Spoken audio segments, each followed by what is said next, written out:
Primer එක apply කරපුවා ඉන්නවා. ප්‍රයිමර් එකකට තියෙනවා. ප්‍රයිමර් ටෙස්ට් එකක්. ඒක බස් විතරක් තියෙනවා. බස් විතරක් වාගේ තියෙනවා. දැන් මෙහෙමයි. දැන් ඔයාලා බර වාහනයක් මේ පාරේ යනවා දැනගත්තු දේවල් තමයි මුලින්ම තියෙන්න ඕනේ මේක පදින්න හොඳ දක්ෂතාවයක් තියෙනවා. ඒ කියන්නේ දක්ෂතාවය කියන්නේ සෑහළු වාහන පැදීමේ දක්ෂතාවය තියෙනවා. ඒ කියන්නේ සෑහළු වාහන වල තියෙන්න ඕනේ ක්ලච් බැලන්ස්. මොකක්ද තියෙන්නේ? ක්ලච් බැලන්ස් කියන්නේ මොකද්ද? ක්ලච් එකේ අවස්ථාවන් තුනක් තියෙනවා. ඒ තුන පිළිබඳ හොඳ අවබෝධයක් තියෙනවා. අවස්ථාවන් තුන කියන බලන්න දැන් ඔයා සෑහළු වාහන පදිනවා කියන බලන්න අවස්ථාවන් තුන. ඒ අවස්ථාවක් කොච්චර කියන ක්ලච් එකේ තියෙනවා? ගියර් මාරු කිරීම. මෙහෙට අල්ල ගියර් එක මාරු වෙන්නේ නෑ. දැන් මෙහෙමයි. මම දන්නවා ඔයාලා හොඳට ඩ්‍රයිවිංగ్ කරනවා සෑහළුවා. මම දන්නවා පාරේ යනවා. ඒක තමයි මූලික වැරද්ද. එතකොට අපි දැනගන්න ඕනේ ක්ලච් එකේ අවස්ථාවන් තුන තමයි. ක්ලච් එක යටපා කරනවා කියන්නේ නියුට්‍රල් වෙනවා. ක්ලච් එක යටපා කරනවා කියන්නේ මොකද්ද? නියුට්‍රල්. හොඳට අහගන්න. ඔයාලා ලේසි ඉගෙන ගන්න. මොකද ඔයාලා දන්නවනේ ආධුනිකය නේ. පාරට වලට ආධුනිකය. පාර පිළිබඳව දැනුමක් තියෙනවා. මාර්ග සංඥා පිළිබඳව ලොකු දැනුමක් තියෙනවානේ. ක්ලච් එක යටපා කරනවා කියන්නේ ක්ලච් එක නියුට්‍රල්. නියුට්‍රල් මොනවාද? නියුට්‍රල් වෙනවා කියන්නේ මොකද්ද? නියුට්‍රල් වෙනවා කියන්නේ. දන්නේ කිරි කියන බං. ක්ලච් නියුට්‍රල් කියන්නේ මොකද්ද? දන්නේ කිරි. මොකද්ද කියන්නේ නියුට්‍රල් වෙනවා කියන්නේ? අන්න හරි. එන්ජින් එකයි ගියර් බොක්ස් එකයි සම්බන්ධතාවය නැති වෙනවද ඇති වෙනවද? නැති වෙනවා. නැතුණාට පස්සේ තමයි මේ ගියර් එන්ටර් වෙන්නේ. ඒකනේ අපි ක්ලච් පාගන්නේ. නැත්තම් යනවනේ බං හතර විතර දාලා පස් ගාලා යනවනේ යන්නේ. එහෙම යන වේගෙත් එක්කනේ මේ ගියර් මාරු වෙන්නේ. එතකොට අන්න ඒක තමයි පයි. ඒක මැදරෙනවා කියන්නේ බැලන්ස් එක. මොකද්ද?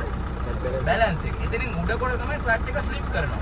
කවදාම මේ බර වාහනවල ක්ලච් එක ස්ලිප් කරලා බෑ. ඒක ක්ලච් ප්ලේට් වලටයි ප්‍රෙෂර් ප්ලේට් වලටයි හානියක් වෙනවා. ඒක කරන්න බෑ. මොකද මේක බර වාහනයන් දිගින් වැඩි, පළලින් වැඩි.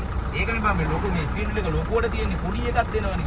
ඇයි ඒ? මේක එන්ජින් ධාරිතාව වැඩි. ඉතින් මේක හසුරවන්න නම් සාමාන්‍ය මේ බලය හසුරවන්න නම් හොඳ තියෙන්න ඕන ලොකු ඒ ස්පේස් එකක්. එහෙනම් ඒක තමයි ලොකුවට දීලා තියෙන්නේ ස්පීඩ් එක. තේරෙනව නේද? එතකොට ඒ අවශ්‍ය කරන දේවල් වලට ඒකයි මේ වැඩි පරිපතියක් වල ලබා දීලා තියෙන්නේ. එතකොට මේ අන්න ඔය දේවල් දැනගන්න ක්ලච් එකේ අවස්ථාවන් ටික. එතකොට මෙතෙන්ට ආවට පස්සේ මූලිකව දේ කරන්නේ ක්ලච් බැලන්ස් කරලා තමයි ගන්න ඒවා. මොනවද කරන්න ඕනේ ක්ලච් බැලන්ස් කරලා උනාට පස්සේ අත දානවා මෙන්න මෙහෙම. අත දානවා කොහමද? මෙන්න මෙහෙම අත දාන්න ඕනේ. හරිද? දැන් ඔයා මේ පැත්තට ගන්න. හරි අත දානවා මෙන්න මෙහෙම. මෙහෙම දාද්දී ආපහු මෙහෙම පාර මෙහෙම දාන්න. මෙහෙම අත බාගෙට මෙහෙම කෙලින් දානවා මෙහෙම. ආගේ ඇඟිලි මෙහෙම යන්න බෑ. මෙහෙම දාලා ආපහු මෙතෙන්ට ආවට පස්සේ තමයි ආයේ වාහනේ යන්න පටන් ගන්න. ඒ කියන්නේ ස්ටාර්ට් එක ආරම්භ කරා. ඔයා මෙහෙම අත දාගෙන මෙහෙම යන්න බෑ. දැන් යන්න පුළුවන්ද? එහෙම යන්න බෑ. හරි එතකොට තව දෙයක් තමයි මේ වාහනේ දිගින් වැඩි පළලින් වැඩි. එතකොට ඔයාලට අර දැන් සෑහළු වාහන අරනවා වගේ එහෙන් දාලා මෙහෙන් දාලා එහෙම යන්න බෑ. දැන් කණ්ණාඩි වල හරි වදින්නේ නැහැ. සෙට් ඔන්න ගත්තා. එහෙමනේ අපේ එහෙම බෑ මේක. හැම වෙලේම වාහනේ හරවනවා නම් කෙනෙක් පසු කරනවා නම් කණ්ණාඩි වම් පස්ස දකුණු පස්ස සයිඩ් මිරර් මේ රියර් එක හොඳට පාවිච්චි කරන්න ඕනේ. නැතුව බෑ. හරිද? ඔයාලා හිතන්න පුළුවන් එහෙම ගන්න. කොහොම වෙලාවයි අනතුරක් වෙන එක වෙනවලු තමයි. ඒ සයිඩ් මිරර් පිළිබඳව දැනුමක් තියෙන. එතකොට ඔයාලගේ වාහනයක් මෙහෙම ළඟ හරවන්න බෑ. ළඟ හරවන්න බෑ. එතකොට මේ සේෆ් කට් එක දිගයිනේ. එතකොට අපි දුරින් තමයි හරවන්නේ. දුර හරවද්දී පිටිපස්සේ කොටස මේ කොටස පිළිබඳ ලොකු අවධානයක් ඔයාලා තියෙනවා. හරි ඊට පස්සේ මේ අපි දැන් මෙහෙම යනවනේ. යද්දී වාහනේක බ්‍රේක් කීයක් තියෙනවද? බ්‍රේක් කීයක් තියෙනවද? වාහනේක බ්‍රේක් කීයක් තියෙනවද? දෙකයි. වාහනේ බ්‍රේක් කීයක් තියෙනවද? මම දන්නවා ඔයාලා ඔය තුනම පාවිච්චි කරනවා. දෙකයි. තුනක් තියෙනවා. ඒක තුන මොකද්ද? එක මොකද්ද? එක මොකද්ද? හා? Parking brake. අනිත් එක හෑන්ඩ් බ්‍රේක්. තව එකක් තියෙනවා. හා? නෑ මෙහෙමයි. දැන් ඔයාලා ගාව තියෙනවා. දැන් අපි මෙහෙම යද්දිලම දැන් මෙහෙම යනවනේ. දැන් ඔයාලා සෑහළුවෙන් වාහනේ ලවනවා. මෙහෙම පාර දිහා දැක්කම මේ ඩ්‍රයිවිං කියන්නේ දන්නේ නැහැ. ඇස් දෙකෙන් තමයි දකින්නේ. කොහෙන්ද දකින්නේ? කොහෙන්ද දකින්නේ? ඇස් දෙකෙන් දකින්නවනේ. දකින්නවා. දැකපු ගමන්ම අපි මොකද කරන්නේ මොලේට පණිවිඩයක් යනවා. එතන උඹලා බීලා ඉන්නවා. ඔයාලා බීලා ඉන්නවා. බීලා ඉන්නවා ඇඟට දෙහෙට්ටු නම් තව විඩාබර වැඩි නම් මොන හරි කල්පනාවක් යනවා නම් මොකද වෙන්නේ? මේ පණිවිඩේ එන්නේ මොකද වෙන්නේ? පරක්කු වුණා ඔයාලා ප්‍රතිකාරය දක්වන්නේ නැහැ. පණිවිඩේ එන්නේ නැහැ. මොකද ඔයාලා ඉන්නේ වෙන සිහි කල්පනාවක. ආතතියෙන් ඉන්නේ. එතකොට මොකද වෙන්නේ? අපි වේගයෙන් යනවා නම් අනතුරට යන කාලය මොකද අඩු වෙනවද වැඩි වෙනවද? වැඩි වෙනවා. අන්න ඒක විතර ඩ්‍රයිවිං කියන්නේ දැනෙන්න. දැනෙන්න නම් අපි ඉන්න මොනවා ශරීර සෞඛ්‍යයෙන් ඉන්න මානසිකත්වයෙන් ඉන්න. ඒකට අපි මොකද කරන්නේ? දැකපු ගමන් මොකද කරන්නේ? මේ ඇක්සලරේටරෙන් කකුල ගන්නවා. ඇක්සලරේටරෙන් කකුල ගන්නවා කියන්නේ මොන බ්‍රේක් එකේද? Engine brake. මොන බ්‍රේක් එකේද? Engine brake. ඒතකොට මේ කකුල නිතර මේ වැඩ කරන්න ඕනේ. මොන කකුලද? දකුණු කකුල.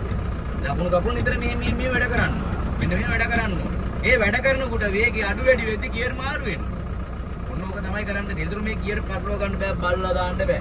මෙහෙම බලන්න බෑනේ දැන් ඔයාලා මෙහෙම බලන්න බෑ. බලද්දී යනවා. මොකද බර වාහන යන්නේ නිකන් මෙහෙම කියපු ගමන් යනවා.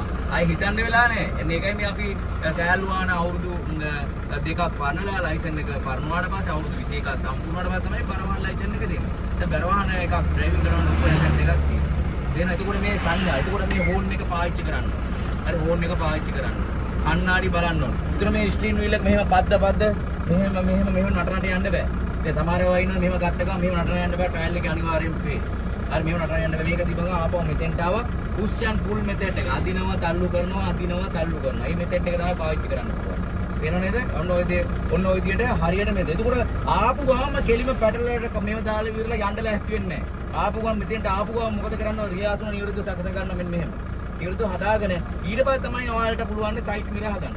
ඔයාලට පුළුවන් මුලින්ම සයිඩ් මිරර් බලන්නත් පුළුවන්. බලලා ආයේ රියාසුන හදලා ආපහු නැවත සයිඩ් මිරර් චෙක් කරන්න ඕනේ. මොකද මේක හැදුවට පස්සේ සයිඩ් මිරර් ඔයාලට තියෙන අර බැලන්ස් එක නැති වෙන්න පුළුවන්. එතකොට මේ මැද මේ බෝල කණ්ණාඩියක් තියෙන මේ මෙතන පේන්නේ. ඔතන පේන්නේ ඉස්සරහා පේන්නේ. නැත්නම් මේ බෝල කණ්ණාඩියක් තියෙනවා. ඔයාලට පේන්නේ නැහැ. මෙහෙම බලන්න බෑනේ බං. හරි මෙහෙම බලන්න බෑනේ. එහෙම බෑ. එතකොට අපි වහන්න නගිනවා මෙහෙම තනලා එහෙන් එන්න බෑ. මෙතනින් එන්න ඕන. මෙතනින් එලා ආයේ වටෙන් යන තමයි මෙතන මේ ඉස්සරහන් එන්න බෑ. හරිද? ඒක අවදාන. එහෙම බෑ. ඔන්න ඔය දේවල්. ඊට පස්සේ මේ බ්‍රේක් එකේ අවස්ථාවන් ටික දැනගන්න ඕනේ. බ්‍රේක් එකේ අවස්ථාවන් කියන්නේ එක ගහන එකපාරම ගහන බ්‍රේක් එක ගහුවා ඉන්න ඔක්කොම පෙරලාගෙන ඉන්නේ. ඒවා ගහන එකපාරම පාරුව පිස්සෝ පැන්නවා බල්ලෝ වගේ ඉන්නවනේ නේද? ඒක ඩ්‍රයිවිං සීට් එකේ හැම වෙලේම ඔයාලා හිතන්න ඕනේ හරකෙක් නෙමෙයි ඉන්නේ බුද්ධිමාන් රියදුරෙක් ඉන්නේ. හරක් වැඩ කරන්න බෑ. ඒතුන මේක ඔයාලා දැන් ප්‍රයිමුව ඩ්‍රයිවිං කරලා තියෙනවා නම් ප්‍රයිමුව පුරුදු වෙලා තියෙනවා නම් ඒ වගේ වෙන වාහනයක් පැදලා තියෙනවා නම් මේ වාහනේ පදින එක මහ ලොකු දෙයක් නෙමෙයි. හැබැයි පුළුවෙන් කරන්න ඕනේ.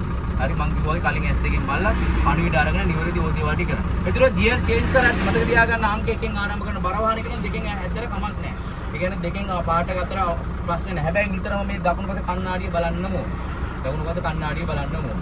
ඒතර ගියර් චේන්ජ් කරද්දි වේගය අඩු කරලා වේගය අඩු වෙන්න කලින් මේ ගියර් චේන්ජ් කරන්නේ නැහැ. ඒ කියන්නේ ගියර් එකෙන් වේගය අඩු කරන්නේ නැහැ. එන්ජින් බ්‍රේක් අරගෙන ඒ දේවල් කරන තමයි ගියර්. ඒතර පාරෙන් වාහනේ අවසානයේදී අයින් කරනවා නම් අයින් කරනවා ගහකට වවිලකට නෙමෙයි.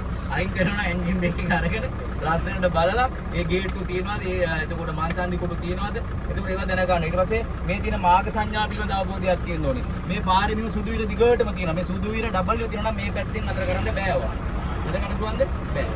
අනේ එතකොට ඔයාලා දැනගන්න ඕනේ මේ පාරේ මෙහෙම තියෙන සමහරක් වත්තල දෙකක් තියෙනවද? මෙහෙම සුදු විරක් තියෙනවා කඩ ඉරක් තියෙනවා. එතකොට කඩ ඉරේ නීතිය අපේ මේ පැත්තට තියෙන නීතිය තමයි බලපාන. මේ පැත්තට තියෙන සංඥාව තමයි අපිට බලපාන. පැහැදිලිද? ඒක කඩ ඉරේ තියෙනවා කඩ ඉරේ නීතිය. කඩේරත් එක්ක සුදු විර තියෙනවා නම් කඩේරෙන් අපිට වාහනයක් කෝටෙක් කරන්න පුළුවන් දෙවිද? පුළුවන්. එක අවස්ථාවක වාහනයක් කිය කෝටෙක් කරන්න පුළුවන්. එක වාහනේ. එක වාහනේ. ඕලිවල අරගෙන යන්න බෑ. හරි? එතකොට අපිට පුළුවන් ඉදිරියේ වාහනේ අපිට දකුණට සිග්නල් දාලා තියෙනවා නම් අපිට වමෙන් කෝටෙක් කරන්න පුළුවන්. එන්න සාමාන්‍ය මානසික ඉදිරි කියලා දැනගන්න. දැන් ඔයාලා එක එක්කෙනා ඉන්න එක එක්කෙනා ඇවිල්ලා මේ දේවල් කරගන්න ආවට පස්සේ දොර වැහුවා. දොර හොඳට වහන්න ඕනේ මේ. දොර වහන්න මේ හැදුවා. සීට් එක හැදුවා. මේ දෙක වම් පැත්ත සයිඩ් මැද තියෙන රිව්යු එක හැදුවා. ඊට පස්සේ සීට් බෙල්ට් එක නිවැරදිව දානවා. නිවැරදිව දාලා ඉවරලා ඔයාලට පුළුවන් ආපහු සීට් බෙල්ට් එක දැම්මලා කයික් කන්නට ඔයාලට සැකයි වගේ නම් ආපහු නැවත බලලා ඉතින් සැරේ පැඩල් වලට කපුව දාලා ක්ලච් බැලන්ස් කරා. ක්ලච් බැලන්ස් කරලා ඊට පස්සේ හෑන්ඩ් සංඥාව දාලා සිග්නල් එක දාලා ඉතින් සැරේ ගන්න පුළුවන් පාඩම. අන්න ඔන්න ඔය විදිහට තමයි ඩ්‍රයිවිං කරන්නේ. අන්න ඔන්න ඔය පාඩම මුල ඔළුවේ තියාගන්න. හරි.